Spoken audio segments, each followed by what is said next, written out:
Vayamos al Evangelio según San Mateo, capítulo 5.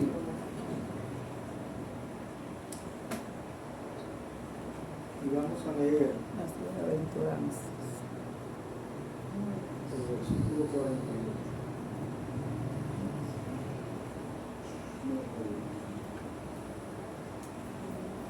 Capítulo 5, perdón. 48.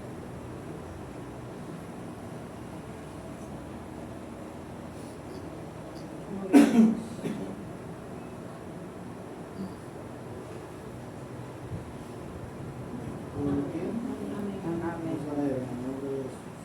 Amén. Sed pues vosotros perfectos, como vuestro Padre que está en los cielos es perfecto. Gloria a Dios. Gloria a Dios. Gloria a Dios.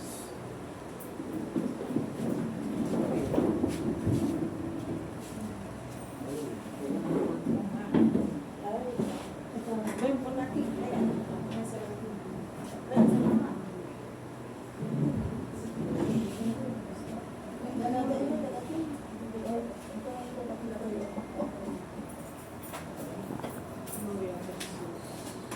Gloria a Jesús. Aleluya. Bueno, la Biblia nos enseña cómo debe vivir una persona cristiana.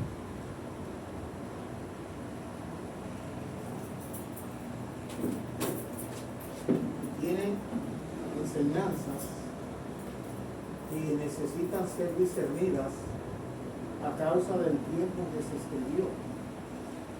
La Biblia es la palabra de Dios, pero es la palabra de Dios en lenguaje humano. Los seres humanos que la escribieron, dice el apóstol Pedro, que hablaron siendo inspirados por el Espíritu Santo. Pero esos inspirados vivieron en un tiempo específico dentro de la historia humana, en un punto geográfico específico dentro del planeta. Tenían una cultura específica, hablaban un idioma específico. Quiere decir que el mensaje de Dios vino en envoltura humana. Entonces, cuando la Biblia dice una cosa, uno tiene que detenerse a pensar. Por ejemplo, el apóstol San Pablo escribe la mayoría de los libros del Nuevo Testamento, ¿verdad? Que individualmente alguien pudo haber escrito los libros de Pablo, por lo menos 13. Y algunos de esos libros fueron cartas dirigidas a personas específicas. Por ejemplo, primera carta del apóstol San Pablo a Timoteo, y ahí da una serie de enseñanzas. Entonces, ¿a quién él escribió? A Gerardino. Dice a Timoteo. Entonces, para entender eso que él le dijo a Timoteo, y después ver qué él está diciendo a Gerardino hoy, lo primero es entender qué le dijo a Timoteo en aquel momento cuando le escribió. ¿Por qué le escribió a Timoteo? ¿Por qué le escribió en esos términos? ¿Cuál era la situación por la que él atravesaba para que Pablo le escribiera eso? Y después que vemos lo que él le dijo a los destinatarios de aquel tiempo, entonces traemos ese mensaje aquí porque también a mí me habla hoy. Pero lo que el texto dice nunca puede significar primariamente lo que no significó para aquel a quien se lo escribiera. Por eso, al leer este pasaje, donde quien habla aquí es directamente a Jesucristo, sed pues vosotros perfectos, como vuestro Padre que está en los cielos es perfecto. Entonces, ¿cómo es Dios? Dios es espíritu. Dios no tiene carne y hueso como nosotros, es espíritu.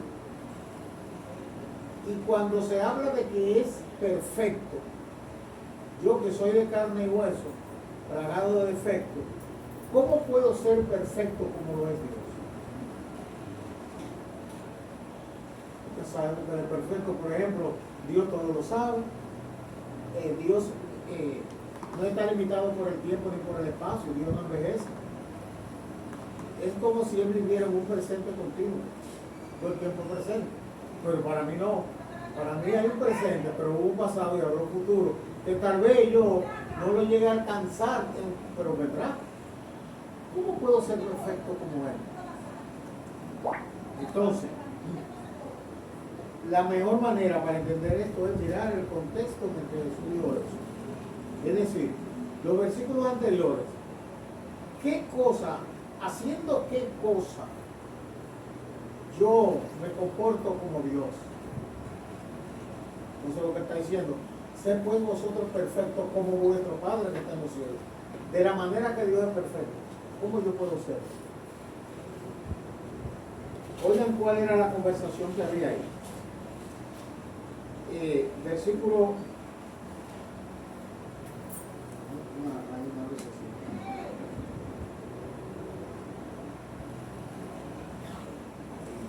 Versículo 43 del mismo capítulo 5 de Mateo. Dice Jesucristo: oísteis que fue dicho, amarás a tu prójimo y aborrecerás a tu enemigo. Pero yo os digo, amad a vuestros enemigos, bendecid a los que os maldicen, haced bien a los que os aborrecen, y orad por los que os ultrajan y os persiguen. Tomemos la primera parte.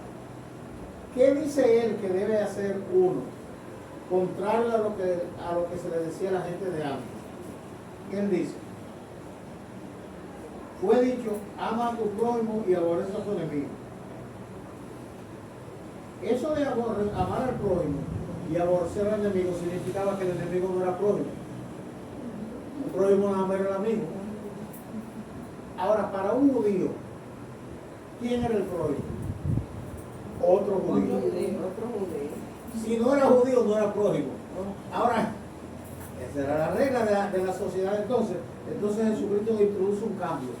Dice él, pero yo les digo, amen a sus enemigos y bendigan a los que los maldicen.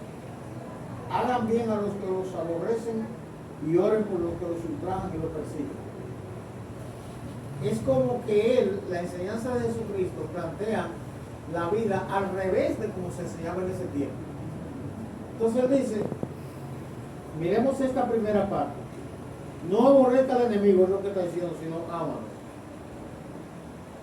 ¿Sabe usted cuál es la mejor manera de vencer al enemigo? Ganándoselo como amigo. Ganándoselo como amigo. Sí. Con la amistad se destruye la enemistad. Entonces, con el amor se destruye el odio. Con el perdón se destruye el rencor. Entonces, ya ahí vamos viendo qué es lo que él dice que debe caracterizar a una persona que es cristiana. Entonces él dice, bendigan a los que los maldicen. Maldecir, siempre yo aclaro, porque para la gente maldecir es decir mala palabra obscena, no. Maldecir es decir mal. Es decir, o sea, cuando yo hablo mal de una gente, yo estoy maldiciendo de esa gente, diciendo mal de esa gente, aunque no diga una palabra obscena. Entonces Jesucristo dice, habla bien del otro, habla bien del que habla mal de ti. ¿Cómo lo podemos hacer? Bueno, miren, no hay gente, por malo que sea, que no tenga algo de bueno. Entonces, ¿qué debemos hacer nosotros? Concentrarse en lo bueno. Hable de lo bueno del otro. Resalte lo bueno, aunque usted sepa lo malo. No se mete lo malo, suelte eso. Hable lo bueno. Entonces, miren cómo Jesús va diciendo la manera como deben vivir la vida los que son hijos de Dios. Quiere decir entonces que los que la viven de la otra manera, yo no sé de quién son hijos, pero de Dios no son. Porque aquí dice él, hagan bien a los que los aborrecen. Esa es una cosa difícil, ¿verdad? Si tú sabes que alguien no quiere saber de ti, que le haga bien. ¿Qué es lo que él está diciendo? Sé tú diferente a como es el otro. Sé distinto, marca la diferencia. Porque si cada vez que yo le hago un mal a usted, usted me hace otro a mí, ¿cuándo se va a acabar el mal? Si lo que luego estamos echando mal en la misma lata. La lata se va a llenar de mal y se va a rebosar y va a salpicar a todo el Es mundo. que el mal se convierte, uno lo combate haciendo el bien. Haciendo el bien. Claro. Entonces él dice más adelante, oren por los que los ultrajan y los persiguen. Alguien habla, te ultraja, o sea, te dice, ¿cómo que dice la gente? Una pelelengua. Le dijo hasta el mal que iba a Sí, morir. le dijo hasta el mal que va a morir. Bueno, ore por esa persona. Hay que orar por No esa haga usted lo persona. mismo. No, Porque si igualarse. usted hace lo mismo, se está igualando. Igualando. Entonces ya no hay diferencia. Aleluya. Aunque a uno le dé deseo de comerse, ¿no? Sí. Pero hay que controlarse. Ay, Entonces Dios dice, mío. Así. cuando llega ahí dice, para que seáis hijos de vuestro Padre que está en los cielos, que hace salir su sol sobre malos y buenos, y que hace llover sobre justos e injustos. Porque si amáis a los que os aman, ¿qué recompensa tendréis?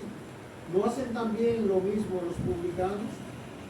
Y si saludáis a vuestros hermanos solamente, ¿qué hacéis de más? ¿No hacen también así los gentiles? Aquí donde habla de publicano, el publicano era un cobrador de impuestos en el sistema antiguo que trabajaba al servicio del Imperio Romano y que para un judío era el peor pecador.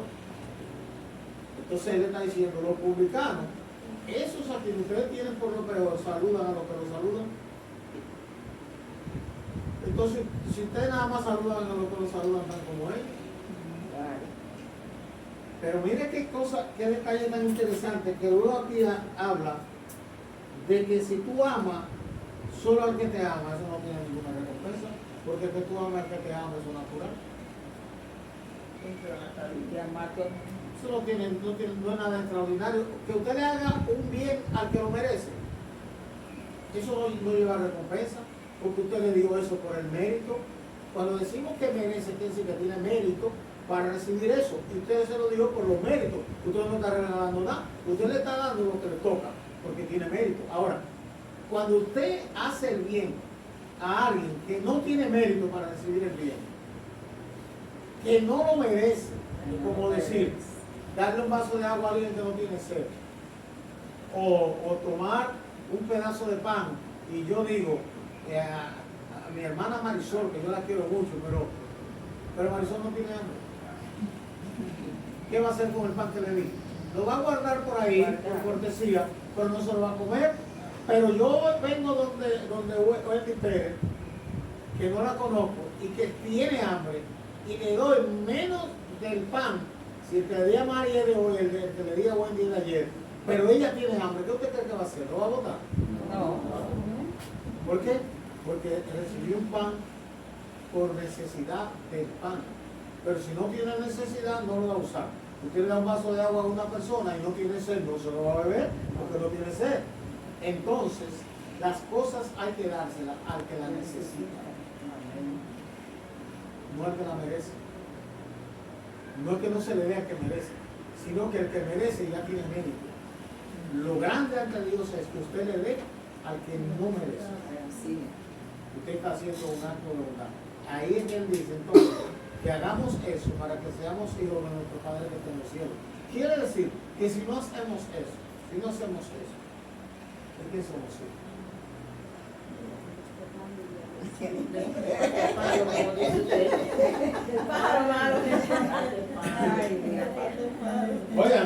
Oigan, ¿qué serio es esto? Dice el versículo 47. Para que seáis hijos de vuestro Padre que está en los cielos. Para que seamos hijos de Dios tenemos que comportarnos como Él dice que nos comportemos. Entonces ya usted sabe, por eso es que Él dice que al que es verdadero del que es falso, se le distingue por el fruto. El que es hijo de Dios da el fruto que le dice aquí. Ama, bendice, no maldice, honra.